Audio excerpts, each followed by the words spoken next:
Voilà, voilà. Alors nous allons commencer doucement. Je vais déjà commencer à me présenter. Donc voilà, moi je suis le pasteur Jérémy Young un des pasteurs de la Porte Ouverte de Mulhouse.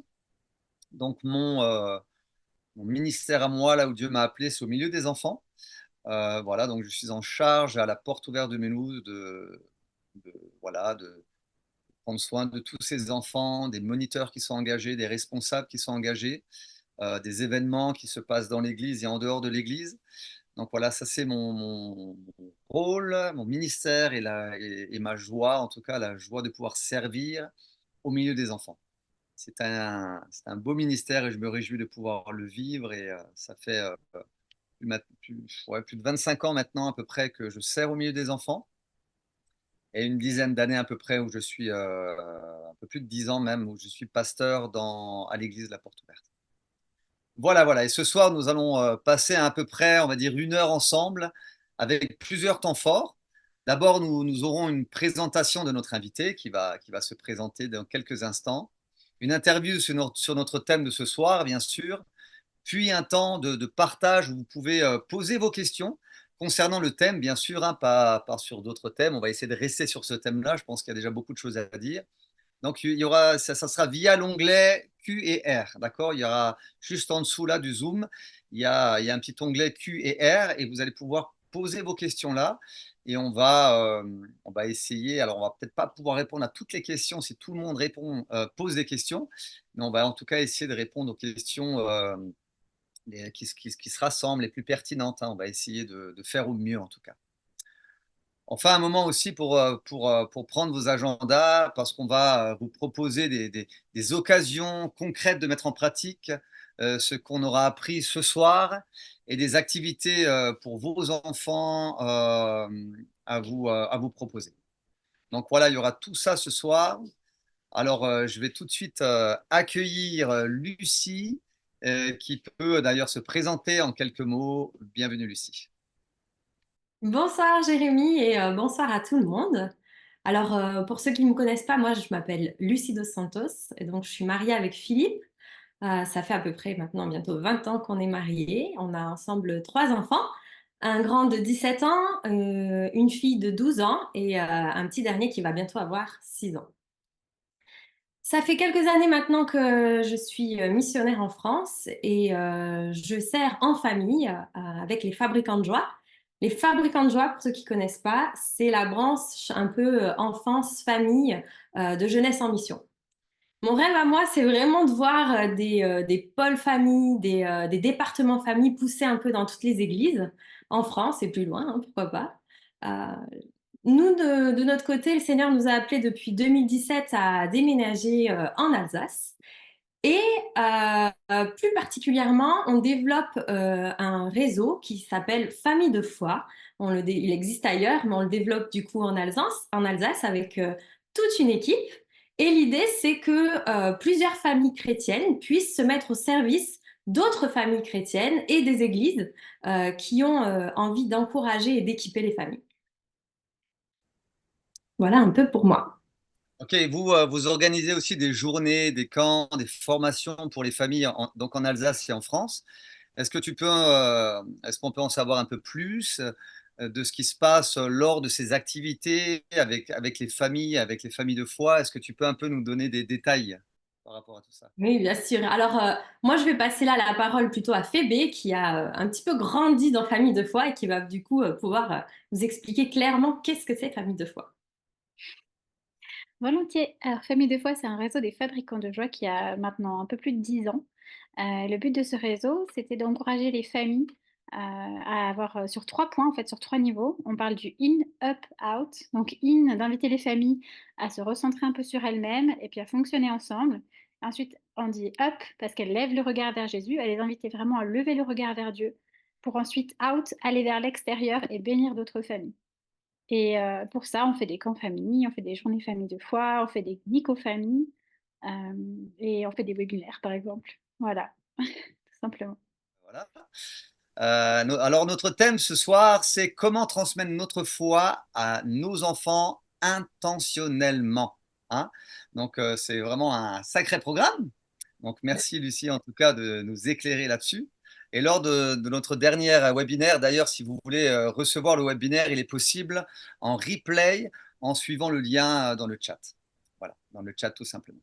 Alors, Lucie, j'aimerais te poser quelques petites questions. Avant que tout le monde te pose des questions, moi, je vais t'en poser. Comme ça, on va pouvoir commencer quelque chose. Alors, tu disais que transmettre la foi est un processus naturel. Et là, on parle d'être intentionnel. C'est peut-être en contradiction, non, avec tout ça, enfin, avec ce qui est proposé. Alors oui, oui, là c'est la question piège hein, quand même. Alors on commence bien. Oui, à première vue comme ça semble tout à fait contradictoire, mais en fait, non. Et en fait, ce que j'aimerais t'encourager, Jérémy, et vous encourager aussi, vous qui nous regardez, à faire, c'est imaginer que votre fils, par exemple, voyez qu'il a un talent pour la musique. Et puis, bon, je sais pas, il a 5, 6 ans, et puis il s'amuse à un peu taper sur tout ce qui bouge. Vous voyez qu'il a le rythme, il aime danser, il aime chanter, et puis en fait, il est même doué. Et naturellement, on sent qu'il y a quelque chose qui se passe au niveau de la musique. Si à ce moment-là, on s'arrête là, et ben, fin de l'histoire en fait. L'histoire, elle a même pas commencé qu'elle est terminée. Si nous, en tant que parents, on veut qu'ils aillent plus loin, que ton fils aille plus loin, et bah du coup, tu vas devoir investir. Vas devoir investir du temps, tu vas devoir investir de l'argent, de l'énergie, l'amener, lui trouver un professeur, l'amener à ses cours, surveiller qu'il apprenne son solfège, enfin, tout ce genre de choses. Et pas seulement toi, aussi ton enfant, en fait. Il va avoir besoin de devenir intentionnel et de s'investir pour pouvoir aller plus loin, même si à la base, il y a un don qui est naturel. Donc, on se rend compte que la motivation seule, eh ben, elle suffit pas en fait, elle est pas, c'est pas complet. Et j'aimerais vous encourager à transposer ça pour les choses spirituelles aussi. La vérité, c'est que on a du mal un peu à transposer ça aux choses spirituelles. On s'imagine tous que pour ce qui est spirituel, on n'a pas besoin de pousser l'enfant à lire sa Bible, par exemple, de l'encourager à prier, comme on pourrait lui demander de prendre sa douche ou bien de faire ses devoirs ou d'apprendre son cours de piano, par exemple. On a l'impression un peu que le spirituel, c'est à part dans l'éducation, c'est quelque chose qui est à part. Pour le reste, on peut éduquer, mais ça, bah, ça s'éduque pas trop quelque part. Et vous savez, le diable est vraiment un menteur. Et je crois qu'il y a une chose qui nous fait vraiment croire c'est que dans la vie spirituelle de l'enfant, tout commence le jour de son baptême. Et qu'en attendant, on peut prier, bon, c'est bien hein, de prier, mais qu'on peut juste prier, attendre, l'amener un petit peu à l'église peut-être pour l'éveiller à la foi, ou bien, je sais pas, simplement peut-être lire un peu la Bible de temps en temps avec lui, mais que la majorité de ce qu'on a à faire, c'est juste attendre qu'un jour, Dieu voulant, il devienne un disciple et qu'il commence à suivre Dieu. Le problème dans tout ça, c'est que on sait très bien, les scientifiques le disent, que tout ce qui est schéma de pensée, formulation, enfin de tout ce qui se passe dans le cerveau, et puis dans leur schéma de pensée, ne serait-ce que pour la résolution de problèmes, ce genre de choses, leurs valeurs, tout ça, ça va se mettre en place alors qu'ils sont petits. On sait que ça se met en place dans la petite enfance. Après, bien sûr, ils continuent à croître, ils continuent à grandir, hein, mais tout ça, ça devient beaucoup, beaucoup moins malléable.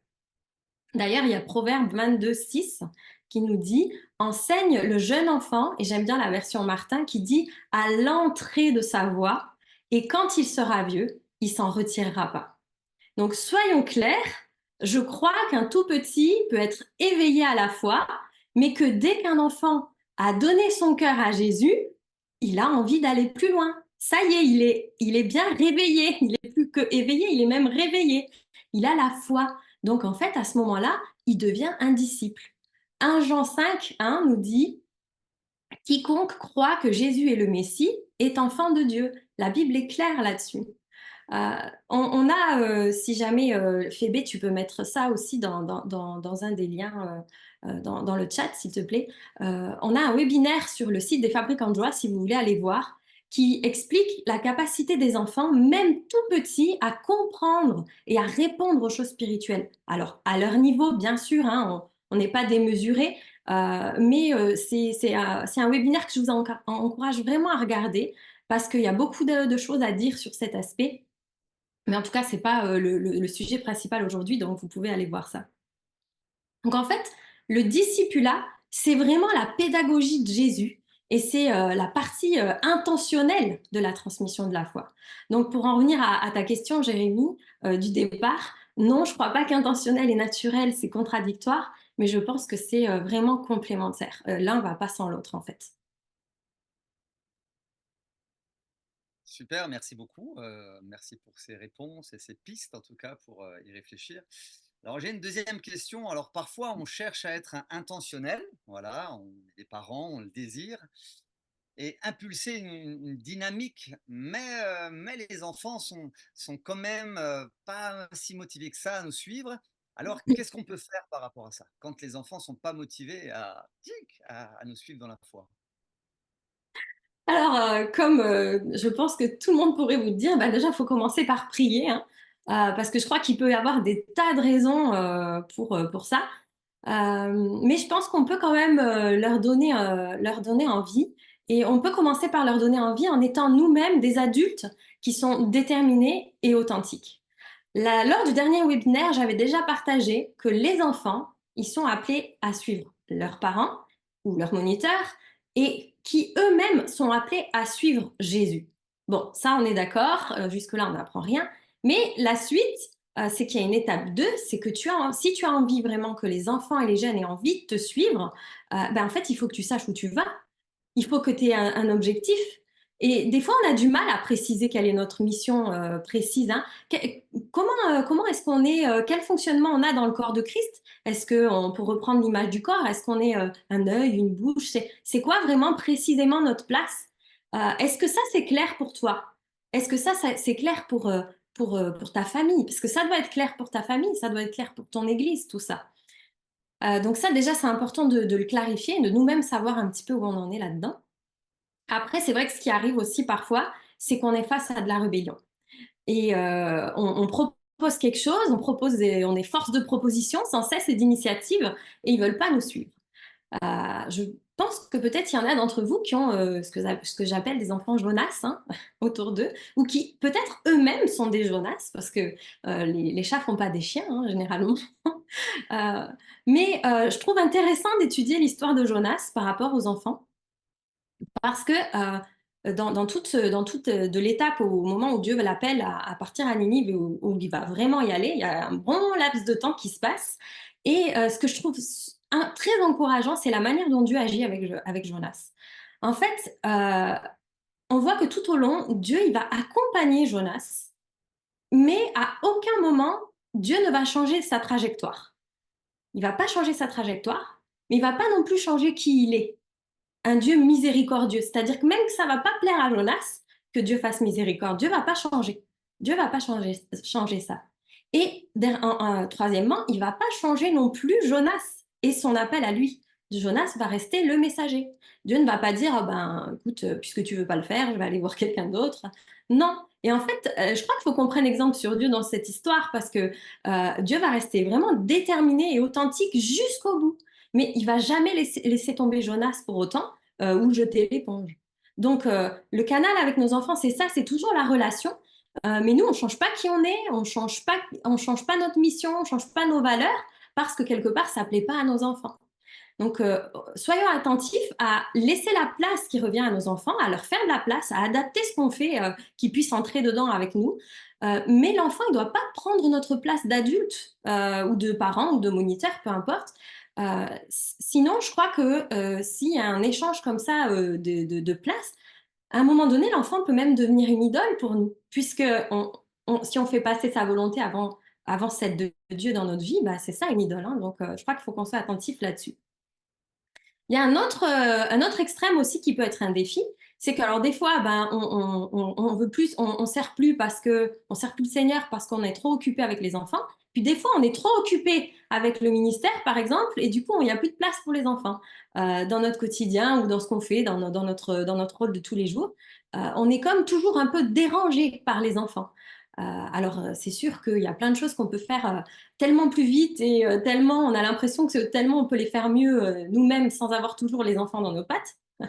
Et parfois, bien sûr, pourquoi pas, hein, je dis pas qu'ils doivent toujours être là. Mais à partir du moment où les enfants nous dérangent vraiment, de manière générale dans notre vie, là, il y a vraiment un problème. D'ailleurs, on va voir lorsque les disciples vont arrêter les enfants qui veulent voir Jésus en leur disant, ben, non, vous pouvez pas, n'importunez pas le maître, il est en plein ministère quelque part. Et ben, du coup, Jésus va dire, non, laissez-les venir à moi et ne les empêchez pas. Donc, c'est important. Par exemple, pour prendre mon cas, moi, je suis plutôt quelqu'un de centré objectif. Je suis pas spécialement dans la relation à la base, je suis plutôt centré objectif. J'aime bien que ça aille vite, et puis j'ai voulu essayer d'appliquer ce principe avec mes enfants. C'est quelque chose qui, je dois le dire, au début, hein, du moins, m'a coûté. Ça m'a coûté. J'avais vraiment l'impression de ramer, que tout ce que je faisais prenait un temps fou, d'être comme un peu freinée dans ce que je devais faire. Je me disais toujours, mais en fait, j'aurais fait ça 15 fois plus vite toute seule. Mais je savais que c'était quelque chose de bon.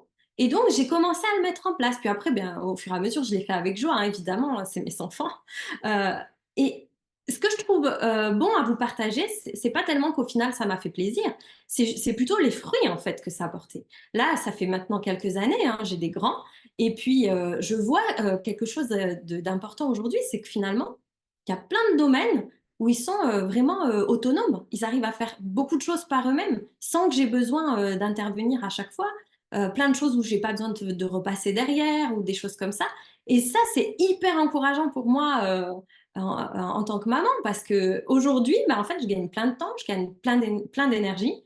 Et pas que, c'est surtout que je suis hyper fière, hyper contente de les voir prendre des initiatives, être autonomes, avoir de l'assurance comme ça. Je trouve que c'est des points de caractère qu'ils ont pu développer dans leur vie grâce à cette place qui a été faite et ce temps que j'ai eu l'impression de perdre, en fait, il n'était absolument pas perdu. Euh, Autre chose aussi qui peut te produire, je trouve, par rapport à nos enfants qui sont pas motivés à nous suivre, c'est que parfois on est un peu aigri, on en devient usé parce que à force qu'ils nous suivent pas, et ben on se dit oh j'en ai marre d'essayer, je laisse tomber, tant pis. Et pour vous encourager, j'aimerais vous rappeler que Jésus aussi a eu beaucoup d'attentes déçues de la part de ses disciples. On a par exemple Pierre qui un jour reçoit la révélation d'en haut comme quoi Jésus est le Messie et Jésus lui dit bah tiens ça c'est vraiment le Père qui t'a révélé ça. Et quelque temps après, il va devoir lui dire arrière de moi Satan, tes pensées sont diaboliques quoi quelque part. Donc voilà, c'est des attentes déçues. Ou alors on voit encore Jésus qui va dire à ses disciples, jusqu'à quand vous supporterai-je? Ça, nous, on ne le dit pas à nos enfants, évidemment, hein, mais Jésus, il l'a dit à ses disciples. Euh, mais je trouve qu'en même temps, et puis il a dû répéter d'innombrables fois, et puis ils n'ont pas compris de tellement de fois de ce qu'il disait. Mais ce que je vois, c'est que Jésus, il a jamais lâché l'affaire, en fait.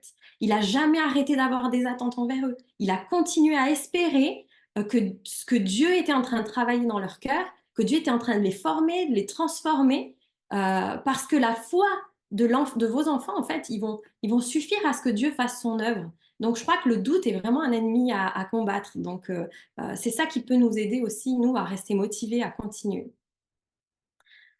Encore une chose qui peut motiver nos enfants, c'est prioriser la relation qu'on a avec eux. La relation, c'est vraiment le numéro un à favoriser avec vos enfants. J'ai mon mari qui dit souvent cette expression connue à mon fils, que mon plafond soit ton plancher. Et je crois que ça montre vraiment qu'on a à cœur d'investir. En fait, il faut se décentrer de soi-même et de ce qu'on va faire, nous, dans la vie pour aller plus loin. Et puis, aussi penser à ce que les enfants et la génération qui arrive, à la former, à prendre du temps, en fait, pour elle. Il faut avoir une vision vraiment plus large. Il faut avoir à ce cœur d'investissement. Et là, le défi qu'on a, c'est notre agenda qui se remplit tout le temps, qui se remplit tout seul. On ne sait pas comment, comment ça se fait, mais ça se fait tout seul. On a l'impression juste d'être les esclaves de nos agendas parfois. Et je crois que si la relation, c'est important pour nous, et on parle d'être intentionnel ce soir, donc là, c'est le moment, eh ben, on peut mettre dans nos agendas des temps comme ça avec nos enfants. Nous, des fois, on fait des temps papa-fils ou maman-fille, par exemple, où on a un temps spécial avec un de nos enfants. Et ça, on le met dans notre agenda parce que c'est important pour nous. Et il y a quelques temps, on avait arrêté un peu de le faire. Et en fait, nos enfants, ils veulent trop qu'on continue. Donc, en fait, c'est eux qui nous demandent. Donc, finalement, c'est intentionnel de le prendre et de le faire avec eux. Alors évidemment, dans le cadre d'un groupe, ça peut pas se faire avec beaucoup, beaucoup de personnes, hein. Jésus lui-même, il avait pris que 12 personnes avec lui. Et puis ça demande beaucoup de disponibilité, de temps, hein. On voit Jésus qui a passé 3 ans non-stop avec ses disciples. Donc, quand on peut, il faut favoriser quand même les petits groupes et essayer de passer du temps avec les jeunes, avec nos familles, juste pour des fois partager, discuter, témoigner, manger, jouer. C'est vraiment important. C'est pour ça que j'encourage toujours aussi les moniteurs à organiser des camps, des week-ends sur plusieurs jours d'affilée. D'ailleurs, je crois que Jérémy, tu m'avais dit que tu avais une colo à proposer. Peut-être tu nous en parleras tout à l'heure. Parce que vivre ensemble sur plusieurs jours comme ça d'affilée et partager un quotidien, c'est vraiment une école. C'est vraiment là où on va avoir plein de choses, plein de temps, de moments enseignables où on va pouvoir justement enseigner les enfants au travers du quotidien, de ce qu'ils vivent tous les jours. On dit même que quand on veut tester une relation, par exemple, on a un ami qui est pas de très longue date et puis on veut voir si voilà, ça peut devenir un peu plus profond, c'est conseillé de l'amener avec nous en vacances. Et en fait, si vous et la personne, vous ressortez vivant du temps de vacances, normalement, ça veut dire qu'on peut peut-être essayer d'aller plus loin. Alors évidemment, je ne parle pas dans le cadre d'un couple, hein, ou d'un garçon et d'une fille, d'un jeune gars et d'une jeune fille qui veulent voir si la relation va fonctionner, hein. Là, non, on part pas en vacances, hein, ensemble, on est d'accord. Euh, Dernière chose, peut-être encore, non, j'en ai peut-être encore une autre après. Je crois aussi qu'on devrait être vigilant à inclure le spirituel dans le reste de la vie, en fait. Des fois, on a un peu des standards pour nos temps spirituels en famille ou nos rencontres à l'église avec les enfants, et on se dit que bah, c'est ça, le temps spirituel. Alors, je dis pas que c'est pas ça, ça peut être ça, mais il y a le chemin, après, c'est la vie, en fait, hein, c'est le quotidien. Tu peux avoir des temps très spirituels sur ton chemin pour aller à l'école, sur une plage, lors d'une partie de foot ou en faisant la vaisselle, hein. Je crois que c'est à ce moment-là que les enfants vont avoir besoin qu'on inclue la louange, qu'on inclue la prière, qu'on inclue la parole de Dieu, etc. Et puis, justement, dans nos rencontres et dans nos temps spirituels, ce qu'il faut qu'on prenne aussi en compte, c'est que nos enfants peuvent ne pas être motivés parce que des fois, ils ont simplement aussi d'autres besoins qui ne sont pas comblés. Je vous donne un exemple. Moi, ça m'est arrivé plein de fois en étant monitrice au club du dimanche que les enfants ne sont pas du tout réceptifs. Ça bouge partout, ça saute. Et puis, en fait, eux, ils sont frustrés. Moi, je suis frustrée. Et finalement, personne n'y gagne rien. Bah, peut-être des fois, c'est juste que les enfants restaient 2 heures assis sur la chaise à m'écouter, bah, ça va pas en fait. Et du coup, leur corps a besoin physiquement à ce moment-là. Et comme leur esprit est pas séparé de leur corps, ben ça va pas marcher. Là, de leur dire, écoutez, les enfants, c'est le moment de nourrir votre esprit. Donc, j'ai peut-être meilleur temps d'aller les amener au parc ou de les faire un peu bouger, plutôt que de m'acharner à vouloir juste en faire un temps que spirituel. Euh, une autre chose aussi que j'ai remarqué, c'est qu'il faut qu'on fasse attention selon l'âge de l'enfant, là où il en est dans sa phase de développement émotionnel. Par exemple, un ado qui remet tout en question, bah, c'est pas un délinquant rebelle en fait qui est là pour nous embêter. C'est juste peut-être un enfant qui a besoin qu'on lui donne des occasions pour tester son physique, pour tester ses relations, pour tester sa foi, et qu'après, une fois qu'il aura bien testé, il va repartir avec des convictions d'adulte, en fait. Donc, on ne peut pas enseigner un ado comme on va enseigner un 7 ou 8 ans. Il y a une autre manière de faire, et puis il faut respecter ce besoin qu'ils ont de tester, de contrer, de vouloir faire des débats, des choses comme ça. On aura d'ailleurs un camp à vous proposer qui est le camp Nico et on vous en parlera tout à l'heure et qui permet justement de prendre du temps pour tester tout ça, qui est d'ailleurs pas que pour les ados, puisqu'on a besoin de ça aussi plus tard dans nos vies. Mais je crois que à partir de 14 ans, il peut se faire ce camp.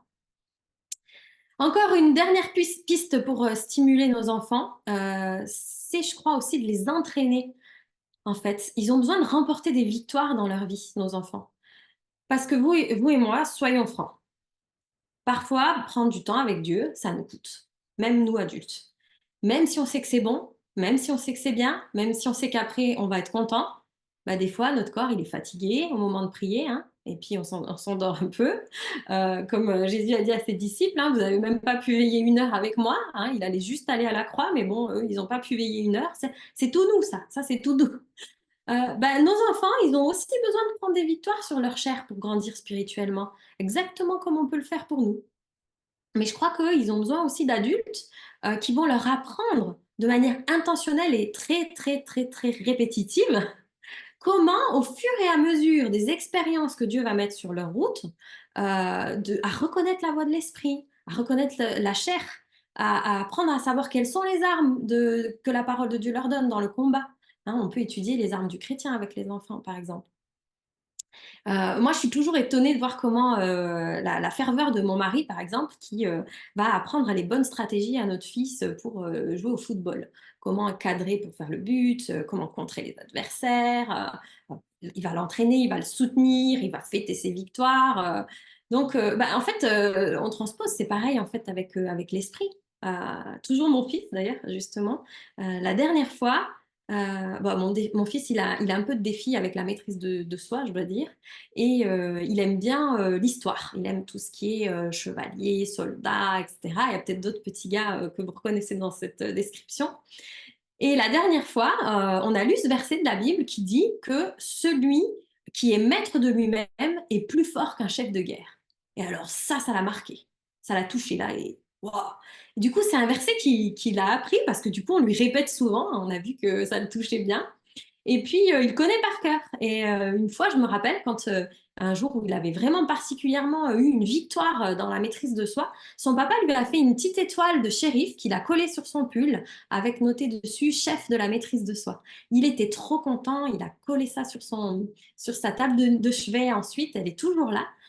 Mais à l'heure où je vous parle aujourd'hui, on est encore en train de répéter et de l'entraîner en fait. Hein. Donc, ce que je peux vous dire, c'est surtout lâchez rien en fait, continuez.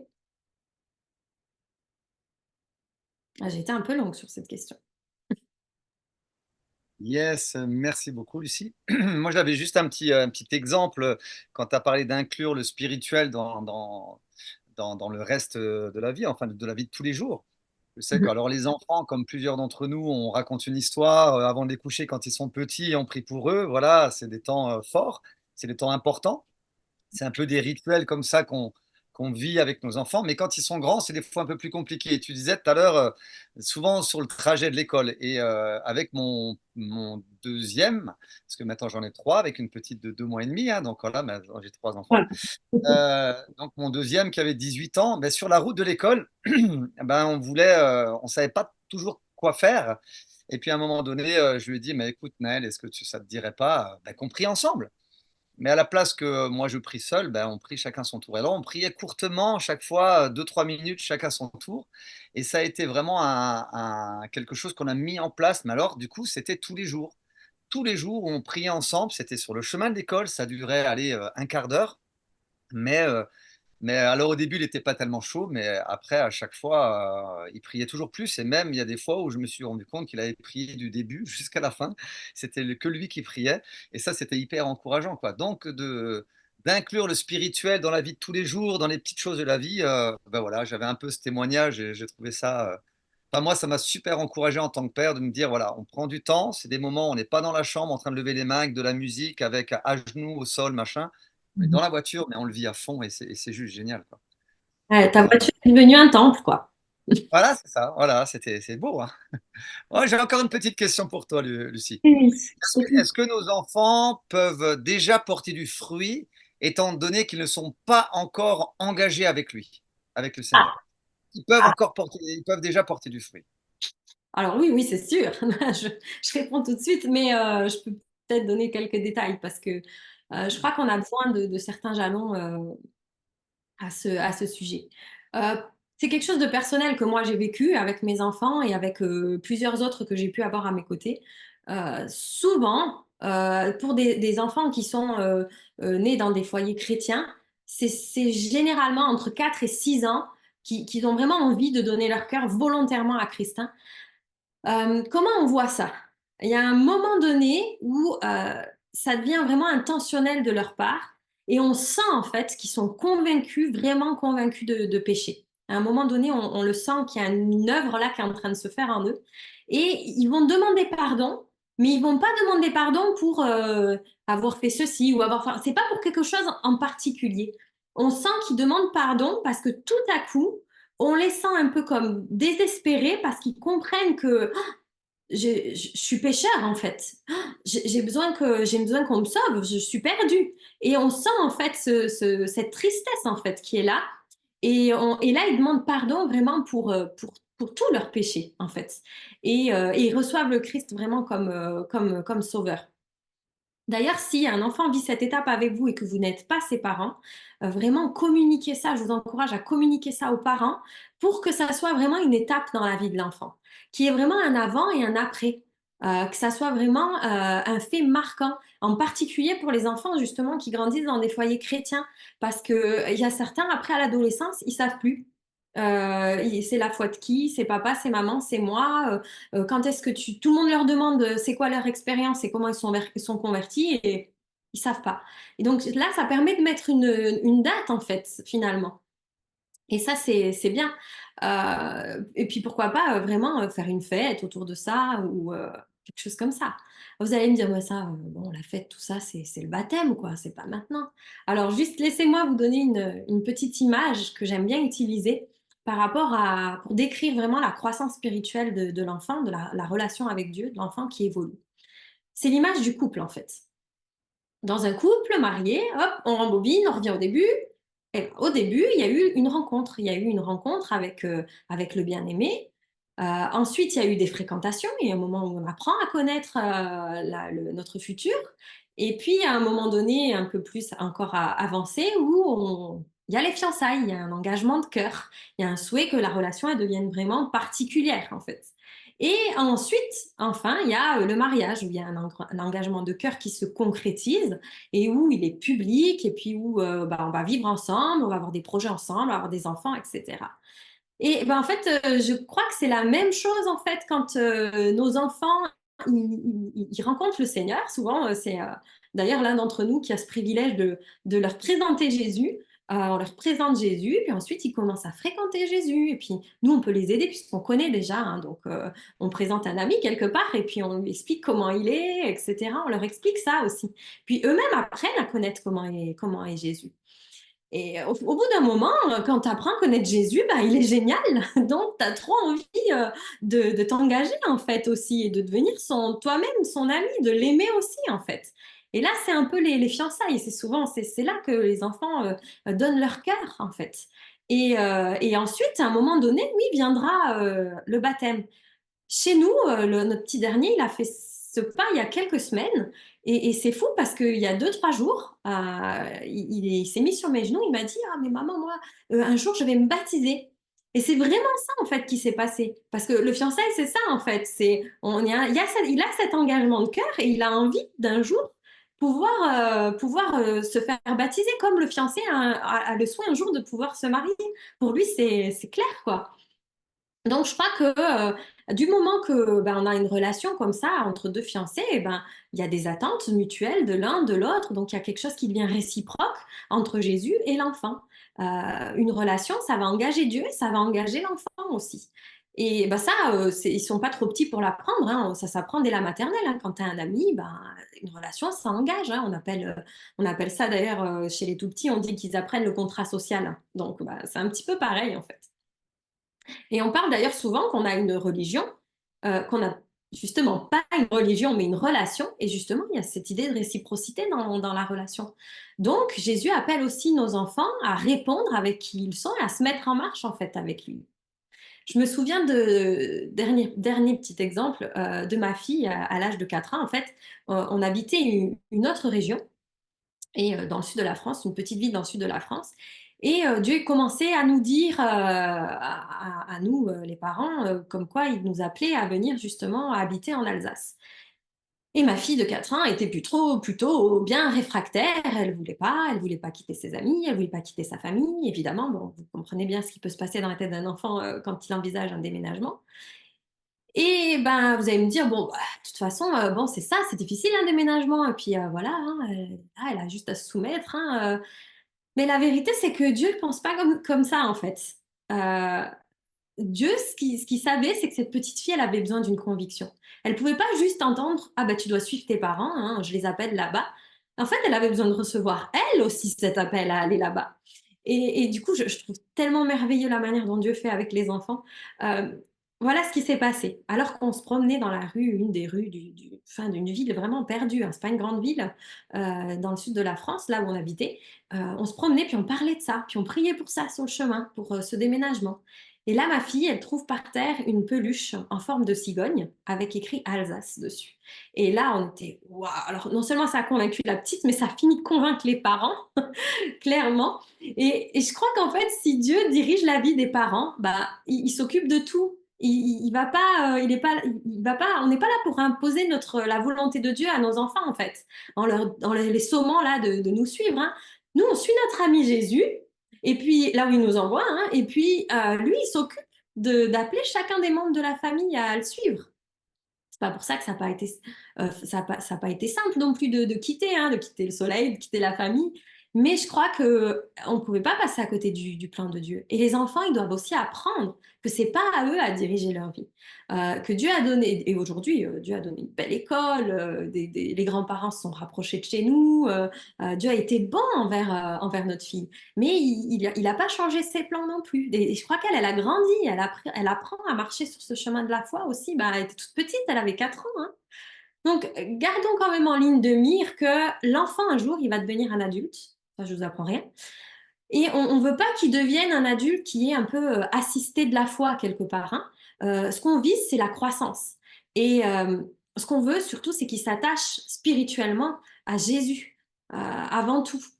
Et parfois, on peut voir comme problème dans l'Église, même avec des adultes, qui vont s'attacher au pasteur ou à leur responsable spirituel ou bien à leurs parents spirituels. Et du moment que cette personne, elle quitte l'Église ou qu'elle part pour une mutation ou je ne sais quoi, et ben, ces personnes, elles quittent la foi.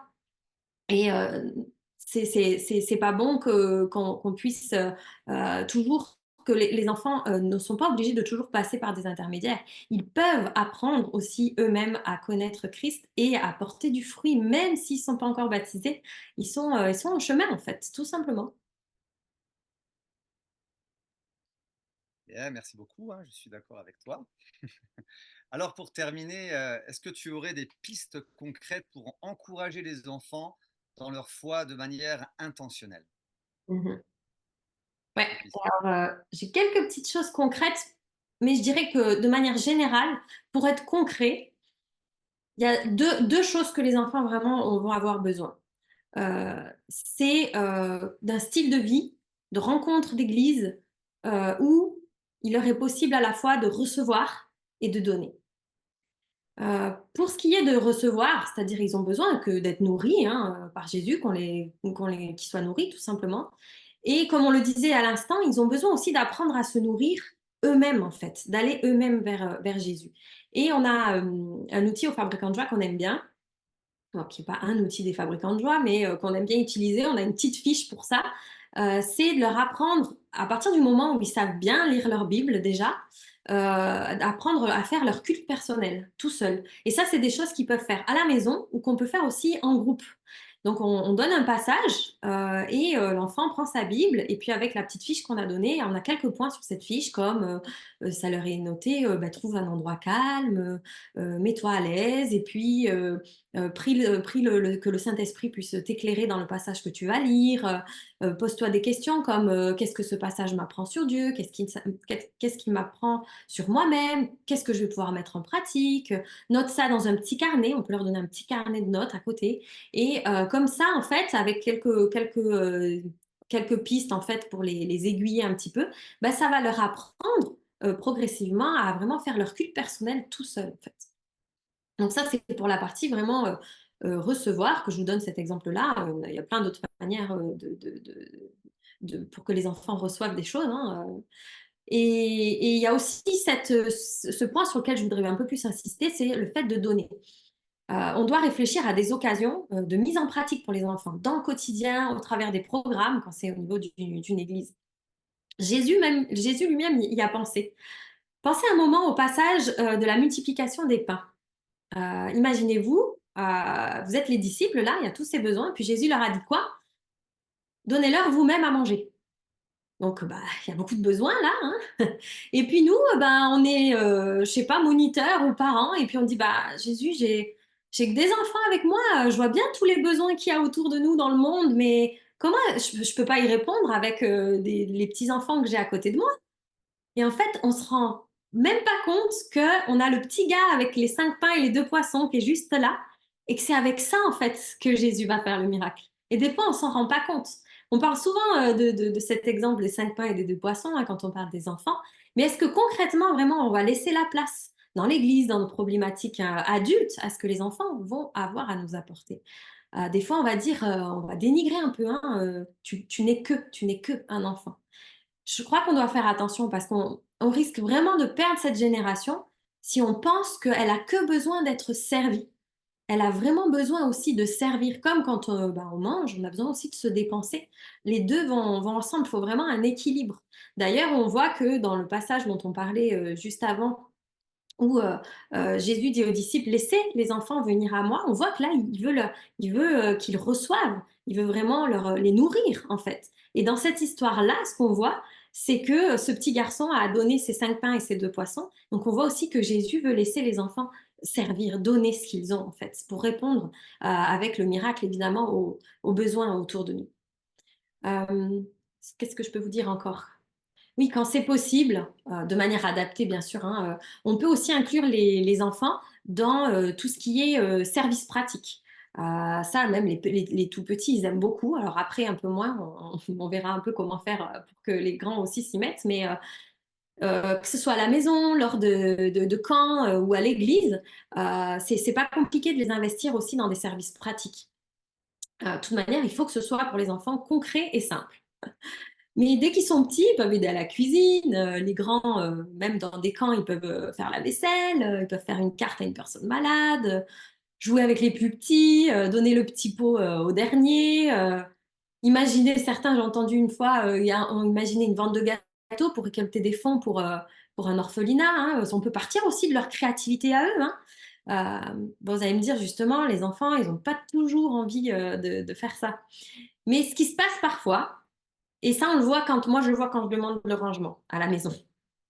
Ils n'ont pas envie, mais si tout à coup vous mettez à 4 pattes avec eux en train de ranger, là, ça va beaucoup mieux. C'est beaucoup plus simple. Donc, des fois, ils n'ont pas envie parce que les adultes, ils ne s'incluent pas, en fait, dans les tâches.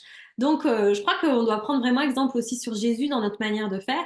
Et lui-même, il a été pour laver les pieds de ses disciples. Il s'est mis au niveau, en fait. Et nous, il faut aussi qu'on se mette au niveau et qu'on fasse avec les enfants. Parce que si vous regardez bien, franchement, quand tout le monde, les parents ou les moniteurs, les enfants, quel que soit leur âge, sont là tous ensemble pour servir Dieu, pour se servir les uns les autres, pour faire quelque chose ensemble comme ça, et qu'il y a de la joie, eh ben, ça met vraiment une ambiance incroyable, hein.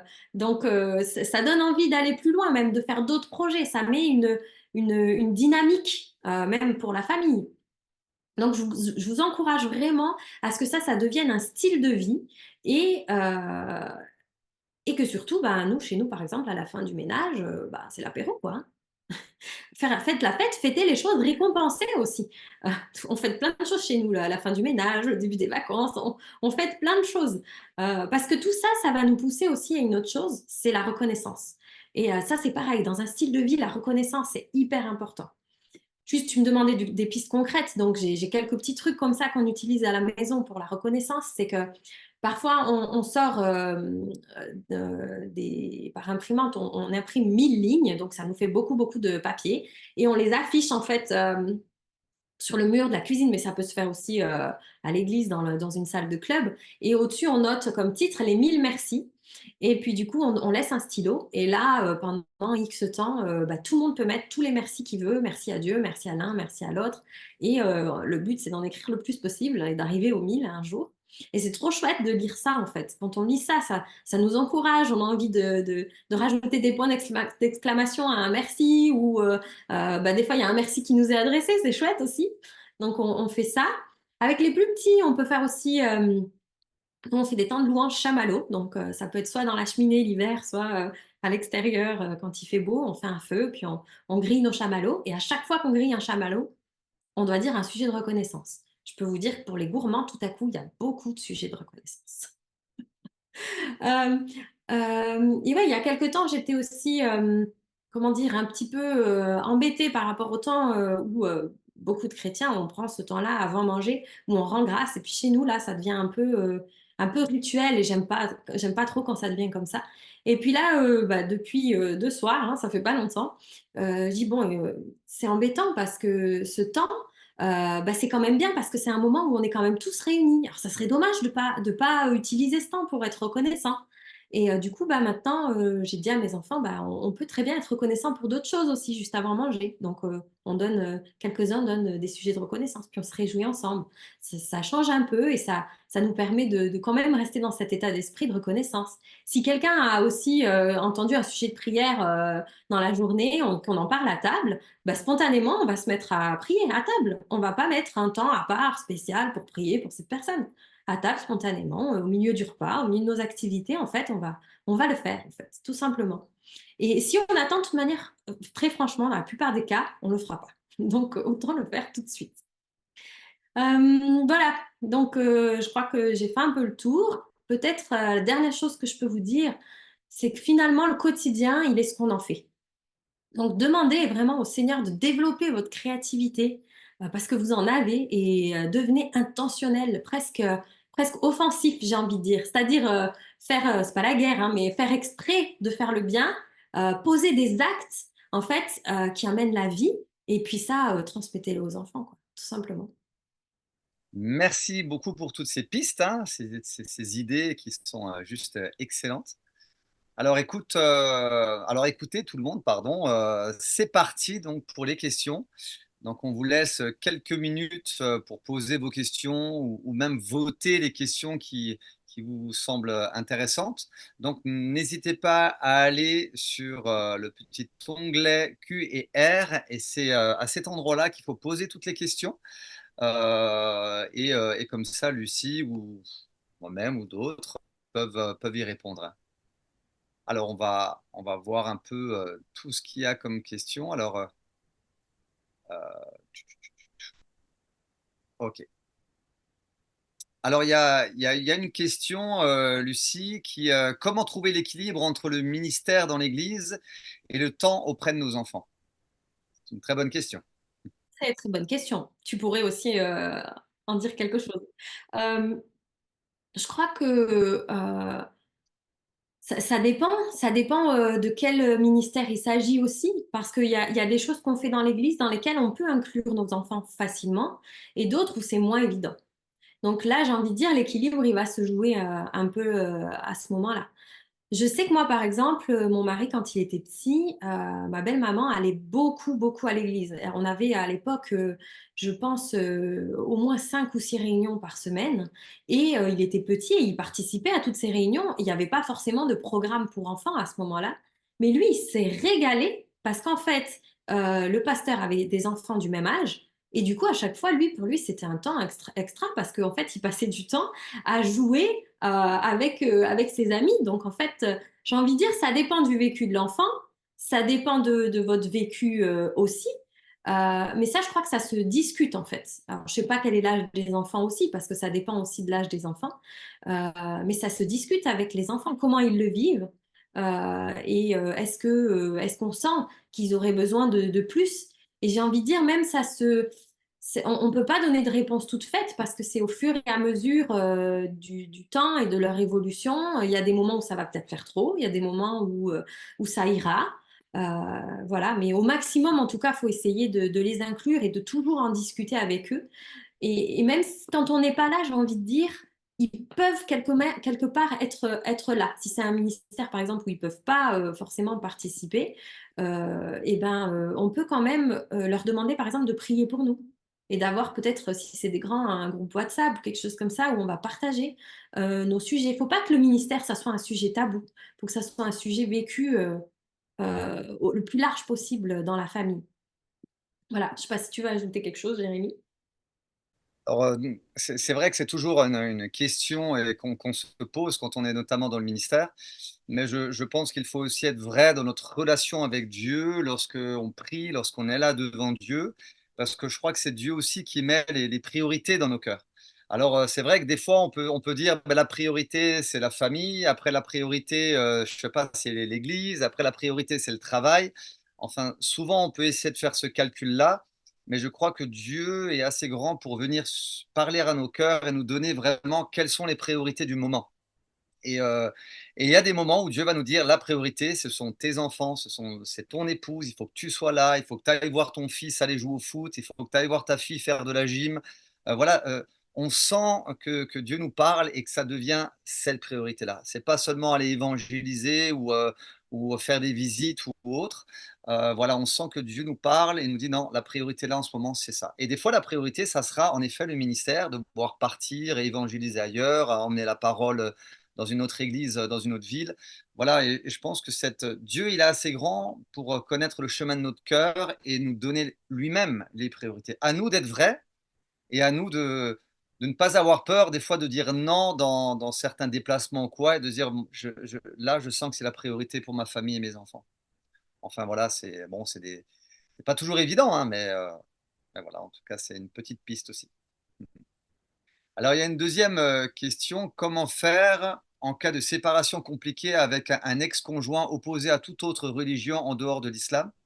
Mon enfant a 3 ans et demi et il me voit vivre ma foi, ma relation avec le Seigneur. Il participe même à certains temps d'adoration et commence à répéter ce qu'il voit et entend de son père.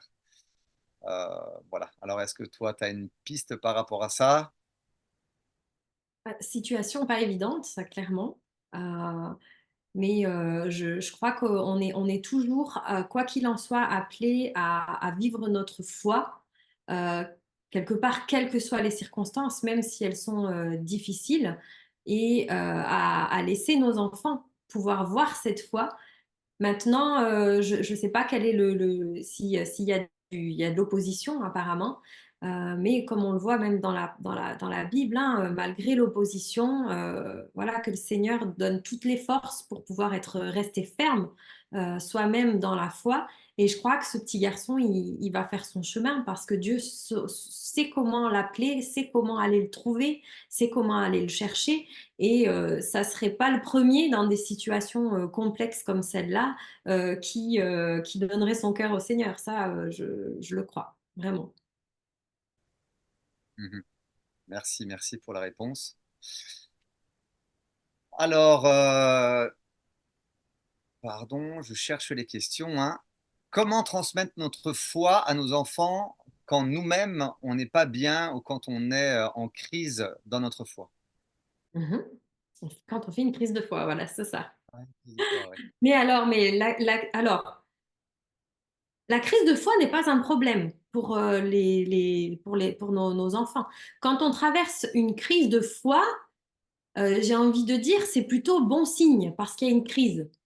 Donc, c'est pas qu'on a abandonné, c'est qu'il y a juste une crise. Donc, on est dans un temps, ce temps que je parlais tout à l'heure où les adolescents vont tester et vont remettre en question les choses pour pouvoir après s'asseoir sur des convictions qui vont leur durer. Ben, en fait, c'est des choses qui se répètent après, hein, ça peut réarriver dans la vie d'adulte. Et moi, je crois que c'est pas un problème de faire une crise de foi. Et c'est juste, on peut même dire à nos enfants qu'on a des doutes. On peut même le dire, c'est pas un souci en fait. Dans la Bible, on voit ça aussi.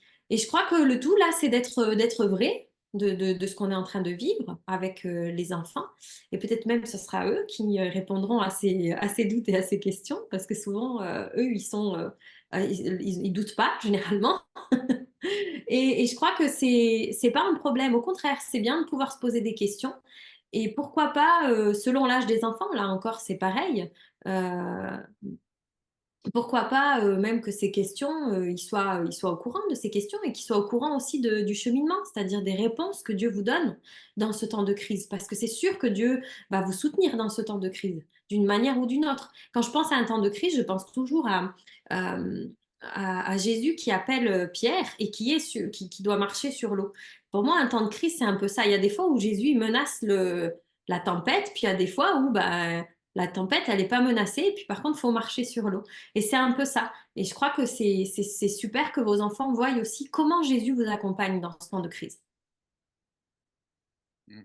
Je voudrais juste rajouter aussi, c'est vrai que des fois, ça peut être difficile pour nous de gérer la foi de nos enfants quand on vit un temps de crise.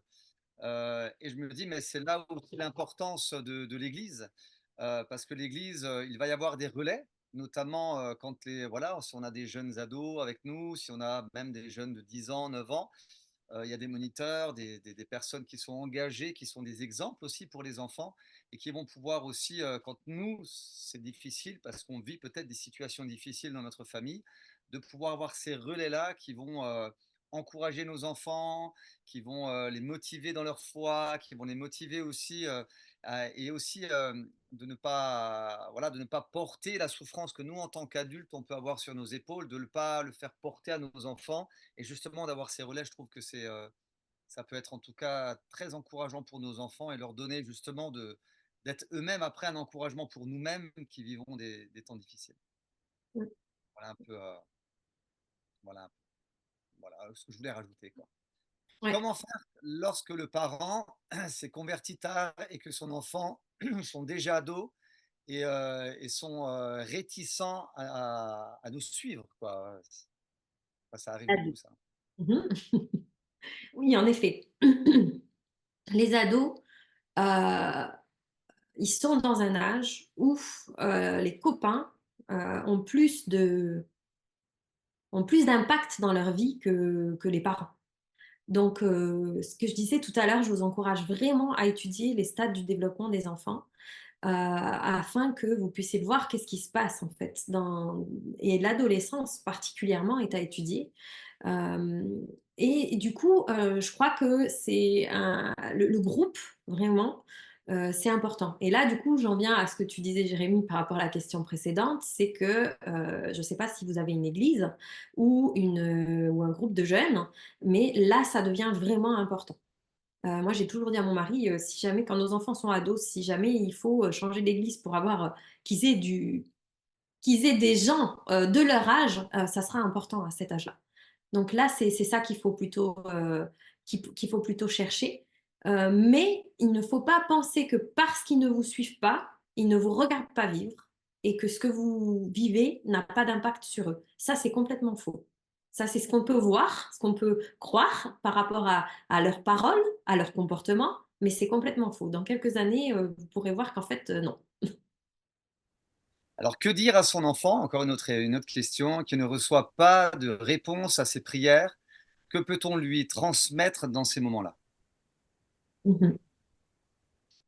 Alors, je sais pas de quelle prière il s'agit. Alors, comme j'ai dit lors du précédent webinaire, des fois, déjà, faut apprendre aux enfants que Dieu est Dieu et que des fois, il ne répond pas forcément à leurs prières parce que il est Dieu, quoi. Hein. Et même s'ils peuvent avoir une relation avec lui réciproque, d'amitié, etc., Dieu reste Dieu. Donc, c'est quand même, entre guillemets, lui qui décide. Hein. Même pas entre guillemets, c'est lui qui décide. Donc, ça dépend des prières. Si maintenant un enfant dit Dieu ne répond à aucune de mes prières, il faut peut-être avoir une discussion avec lui et puis voir pourquoi est-ce qu'il prie. Est-ce que c'est quelque chose dans lequel il faut persévérer. Euh, ça dépend un peu de quelle prière l'enfant il s'agit en fait, tout Ça simplement. parlait, disons que là, dans la question, c'était surtout au niveau de la santé. Voilà, de prier pour un problème de santé qu'ils n'entendent pas de réponse. Ouais, ouais. Mais alors ça, c'est des questionnements, c'est pas que des questionnements d'enfants, hein, c'est des questionnements même d'adultes, hein, en vrai. Pourquoi Dieu ne répond pas En fait, il y a plein de fois où on ne sait pas pourquoi Dieu va pas guérir, pourquoi même nous, on ne sait pas en fait. Et je crois que c'est sain de dire aussi à son enfant, ben en fait, je ne sais pas. Je sais pas. Dieu répond pas. Il a ses raisons et en fait, nous, on sait pas. C'est là où en fait, l'enfant prend conscience aussi des limites de notre humanité, en fait, aussi. Voilà, dans ce cadre-là, je pense. C'est vrai, comme tu le disais, Dieu est Dieu et il fait comme il le veut.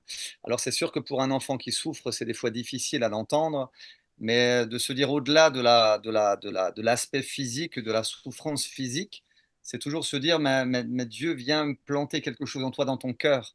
Parce que je crois aussi que Dieu parle au cœur de l'enfant et peut emmener un enfant à être réconforté, même s'il ne voit pas que son corps guérit, mais il peut sentir dans son cœur que cet amour que Dieu a pour lui et ce réconfort que Dieu est pour lui.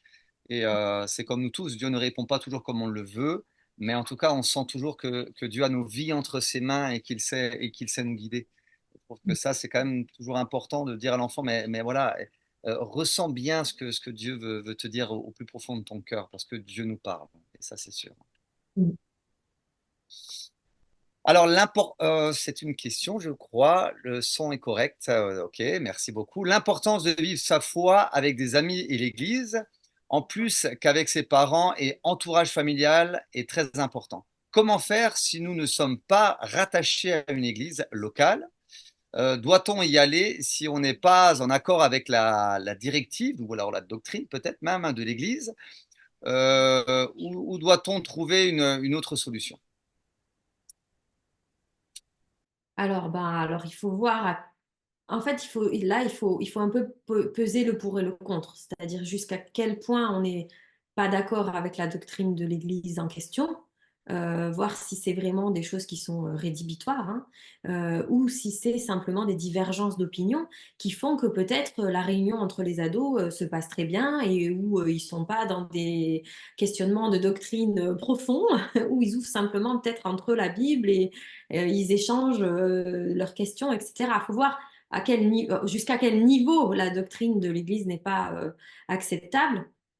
Et puis, voir peut-être dans le cas où c'est vraiment pas gérable, de pouvoir trouver un endroit un peu plus loin ou au moins une communauté en ligne ou quelque chose dans ce sens, puisque les ados, quand même, ils sont quand même souvent connectés aussi. Donc, voilà, il faudrait peut-être voir un petit peu ces aspects-là. Maintenant, je comprends qu'il y a quelque part un peu des endroits déserts et c'est vraiment pas simple. Aujourd'hui, on a beaucoup d'églises qui ont du contenu en ligne, y compris pour des jeunes, hein, donc peut-être s'attacher là-dessus. Mais en effet, ça n'ira pas dans le sens de vraies relations. Ceci dit, il y a toujours des camps, des choses comme ça qui sont disponibles et où les jeunes peuvent aller passer une semaine, 2 semaines dans une colo, dans un camp où ils vont pouvoir rencontrer des chrétiens et garder du lien justement via les réseaux sociaux, etc. C'est comme par exemple là, dans très peu de temps, il va y avoir The Rencontre, où des milliers de jeunes vont venir, notamment sur Mulhouse, hein, où c'est sûr que même s'ils n'ont pas d'église ou ne sont pas rattachés à une église, ces moments-là sont quand même des moments forts où les jeunes vivent des temps qui sont bouleversants pour eux et qui les encouragent après voilà, à retourner chez eux en étant en feu pour le Seigneur. Et même s'ils n'ont pas d'église, en tout cas, d'avoir cette soif de Dieu. Et voilà, ça c'est important. Et c'est vrai qu'il n'y a pas que des églises, il y a des groupes de maisons aussi, hein, qui sont un peu partout, des petits groupes. Alors, si vous allez, alors je ne vais pas faire la pub de la PO, mais si vous allez sur le site de la Porte Ouverte, il y a des églises partenaires. Et dans les églises partenaires, ce n'est pas des églises PO, hein, mais c'est des églises tout simplement partenaires qui sont dans toute la France. Alors peut-être que vous êtes dans des régions où vous avez juste peut-être une église partenaire de la Porte Ouverte et qui en général ce sont des églises vivantes qui prennent soin bien sûr des adultes, qui a une doctrine qui est saine et en même temps qui prennent soin aussi des enfants et des ados. Donc voilà, n'hésitez pas à aller sur le site, ça peut en tout cas vous aider à trouver une église qui soit une église où vous allez vous sentir bien. Voilà, voilà. Alors prochaine question. Selon vous, à quel âge peut-on se faire baptiser? Ah, Faut la attendre d'être question, parfait, je crois, c'est ça, non? la question, c'est très, très. Pour moi, hein, tu pourras dire, Jérémy, moi, voilà, en tant que pasteur, mais Pour moi, c'est vraiment au cas par cas. C'est vraiment au cas par cas, franchement. Mais généralement, c'est pas avant l'âge de raison, on va dire. À vous de déterminer quel est l'âge de raison, mais je donnerai pas d'âge parce que franchement, pour moi, c'est vraiment au cas par cas. Ce que je peux dire, c'est que au niveau de son développement, un enfant avant 6-7 ans, il a un peu du mal à définir encore les lignes entre le réel et le fictif. Donc, c'est important quand même que, voilà, que j'ai l'impression que c'est quand même important que ce soit pas avant ce moment-là quand même. La dernière fois, parce que j'ai eu un entretien avec un enfant de 9 ans, avec ses parents, bien sûr, hein, qui veut se faire baptiser. Et je lui disais, mais tu sais, le jour où moi j'ai rencontré ma femme, on était d'abord amoureux. Et on est resté amoureux, bien sûr, mais on est resté amoureux, on s'est connus pendant de longues années. On a laissé beaucoup de temps quand même passer devant nous avant de décider de se marier, de faire alliance ensemble. Je l'aimais pas plus avant parce que je l'aimais déjà beaucoup. Enfin, je l'aimais pas plus après le mariage parce que je l'aimais déjà beaucoup avant. Ça ne changeait rien à notre amour, mais la décision, on a dû y réfléchir parce qu'on savait que c'était un engagement très sérieux et qui devait être pris avec beaucoup de réflexion en étant sûr de ce qu'on allait faire. Et alors, je lui parlais justement de ça. Je dis, mais toi, à 9 ans, tu sais que tu aimes Jésus et tu es amoureux de lui et lui, il est amoureux de toi et c'est trop beau. Mais peut-être qu'il faut laisser encore du temps à vous connaître, à que tu connaisses toujours plus Jésus au travers de la parole, au travers de tout ça, pour pouvoir, à un moment donné, lorsque tu vas grandir un peu plus, eh ben, de dire, OK, tu as l'âge de pouvoir te marier. Et c'est comme en France, ben, on se marie seulement à 18 ans, hein, je veux dire, parce qu'on ne peut pas se marier avant. Quand on est mineur, on ne peut pas se marier. C'était un peu l'exemple que je lui donnais. Je lui dis, mais ça ne veut pas dire qu'il faut que tu attendes jusqu'à 18 ans. Mais peut-être laisse cet amour grandir toujours plus en toi.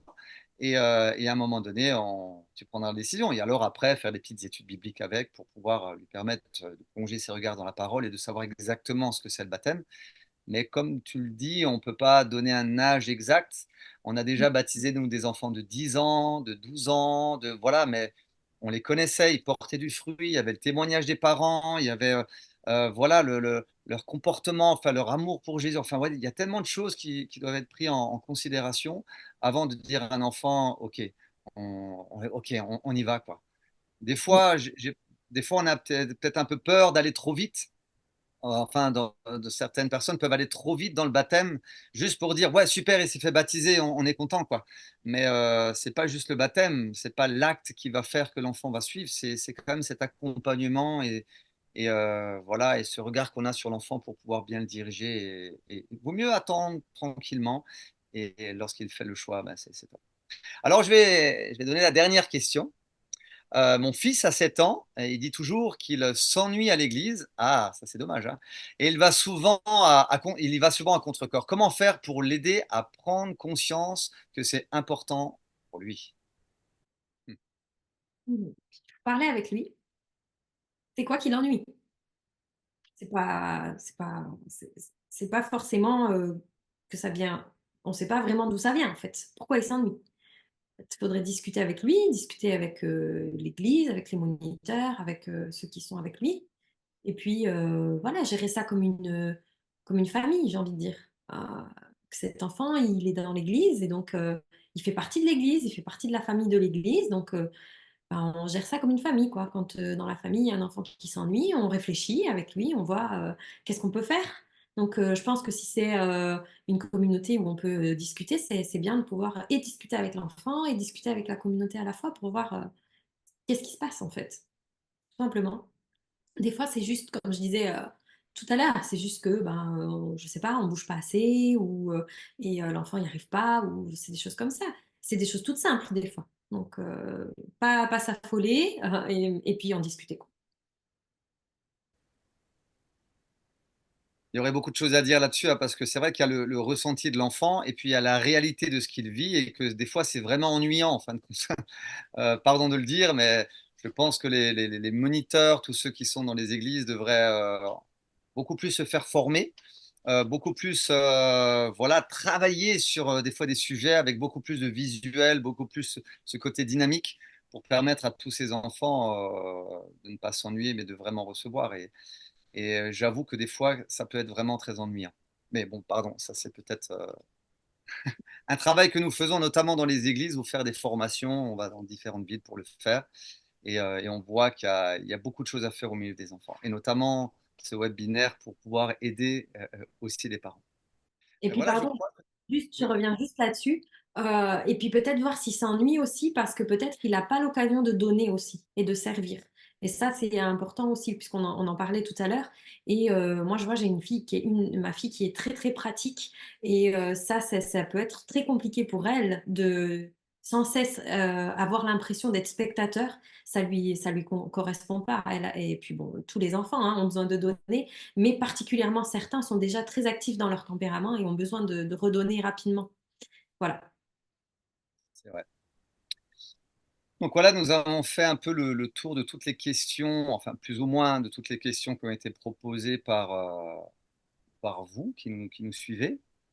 Et nous allons encore avoir 5 minutes juste d'infos tout à l'heure, mais ce qu'on pourrait faire, c'est peut-être juste terminer par la prière. Déjà pour clôturer tout ce que Lucie, as pu nous partager, et ce qui a été vraiment enrichissant, je pense, pour chacun d'entre nous. Et je ne sais pas, est-ce que tu veux prier? Est-ce que je prie? Comment veux-tu faire? Peu importe, comme tu souhaites. Je peux prier si tu veux. Vas-y. Seigneur Père, nous te remercions pour ces temps que nous avons ensemble et nous voulons nous rappeler, Seigneur, qu'avant tout, nous sommes juste tous tes enfants. Et nous voulons avoir ce cœur, Seigneur, pour pouvoir comprendre les enfants qui sont autour de nous, garder ce cœur nous-mêmes, ce cœur d'enfant envers toi. Merci d'être notre Père et de t'occuper si bien de nous. Et merci encore de nous apprendre comment être des pères, des mères pour les enfants qui nous entourent, pour les nôtres et pour les autres que tu as placés autour de nous, Seigneur. Aide-nous à comprendre comment est-ce qu'on peut faire des disciples. Aide-nous à mettre du temps pour ça. Renouvelle notre intelligence, notre créativité afin qu'on soit vraiment intentionnel, mais intentionnel comme toi, Jésus, tu l'étais sur la terre. Tu savais quoi faire, tu savais qui aller voir à quel moment, et que nous aussi, on puisse saisir ça, savoir quel enfant on peut aller voir à quel moment. Seigneur, je prie pour toutes les familles que nous représentons sur ce webinaire et je te demande vraiment de mettre ton onction sur nous, de nous saisir, Seigneur, de nous donner des songes, des visions, des révélations encore de qui tu es, de ce que tu es en train de faire avec nous et avec nos enfants. Merci pour les promesses que tu as pour nous. Merci pour l'avenir d'espérance que tu as pour nous et pour nos enfants, Seigneur. Et nous te bénissons et je bénis chaque famille qui sont présents et ceux qui écouteront aussi ce replay, ce webinaire, Seigneur. Je bénis chacun dans tous les aspects de leur famille, dans le couple, dans les relations entre les parents et les enfants. Je te prie, Seigneur, pour que tu viennes mettre la paix dans chacune de nos relations et te révéler encore à nous, Père. Je sais que tu le fais parce que tu nous aimes, Seigneur. Amen. Amen. Amen, amen, amen. Alors, si vous avez été encouragé ce soir, vous avez sûrement envie de le partager avec votre conjoint, vos enfants. Eh bien, c'est le moment de sortir vos agendas, car vous allez pouvoir passer au concret et je vais laisser la main à Phébé pour différentes annonces. Oui, merci. Alors déjà, je voulais vous partager l'annonce qu'il y aura une journée d'encouragement famille. On parlait tout à l'heure des activités que l'on faisait avec le réseau Famille de foi pour les familles. Il y aura plusieurs journées d'encouragement famille. Ici, en Alsace, il y aura une journée d'encouragement famille le 6 avril à Mulhouse, hein, à l'église de la Porte Ouverte. Donc là, vous voyez sur le flyer le 6 avril 2024, sur la droite, 20 € par famille, avec le thème Une famille, une équipe, même dans la tempête, dans l'idée où on va parler du fait qu'on est parfois secoué hein, dans nos vies, aussi dans nos vies de famille, hein, par des tempêtes extérieures qui prennent plusieurs formes. Mais l'idée, c'est de rester une équipe unie dans cette tempête et de chercher Dieu au cœur de la tempête pour passer au travers de cette tempête. Donc ça, ce sera le 6 avril à Mulhouse et il y aura la même, Jeff, à Égletons le 14 avril. Si je ne me trompe pas, est-ce que tu peux afficher le flyer, Jean, de Égletons le 13 avril, pardon, le 13 avril à Égletons, donc sur le même thème, hein, une famille unie dans la tempête. Alors pour la journée d'encouragement famille à Mulhouse, il ne reste que 3 places, donc je vous invite, si vous êtes motivé, à vous inscrire. Je vais remettre le lien dans le chat juste après pour les inscriptions aux journées d'encouragement famille. Donc il reste 3 places à Mulhouse et à Égletons, il reste encore plusieurs places. Donc ne tardez pas à vous inscrire pour ces journées d'encouragement famille. Voilà.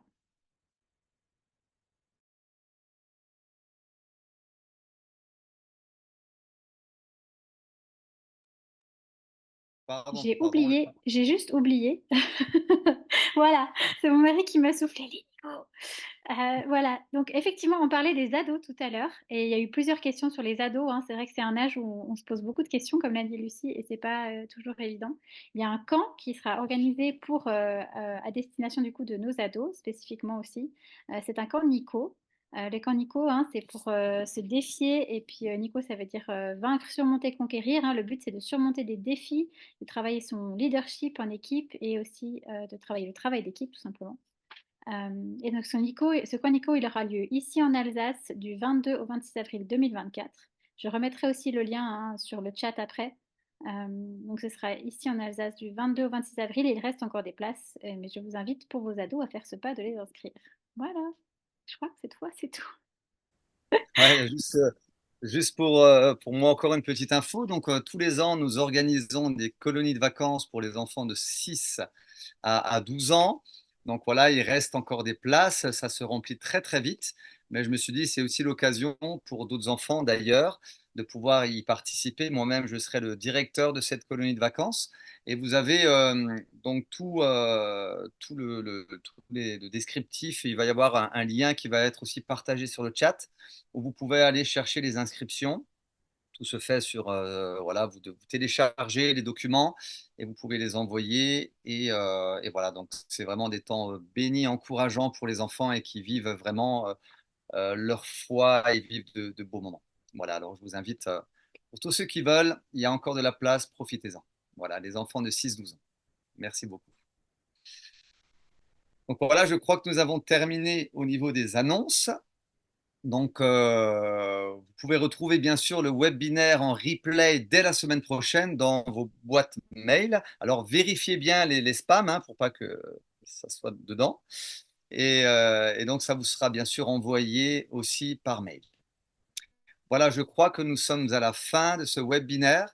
Merci à chacun d'entre vous. Merci Lucie, Phébé, merci beaucoup. Que le Seigneur vous bénisse, chacun d'entre vous. Merci à chacun d'entre vous. Soyez encouragés dans vos familles et que la grâce de Dieu vraiment puisse bénir tous nos enfants. À très bientôt. On se dit au revoir. Bye bye.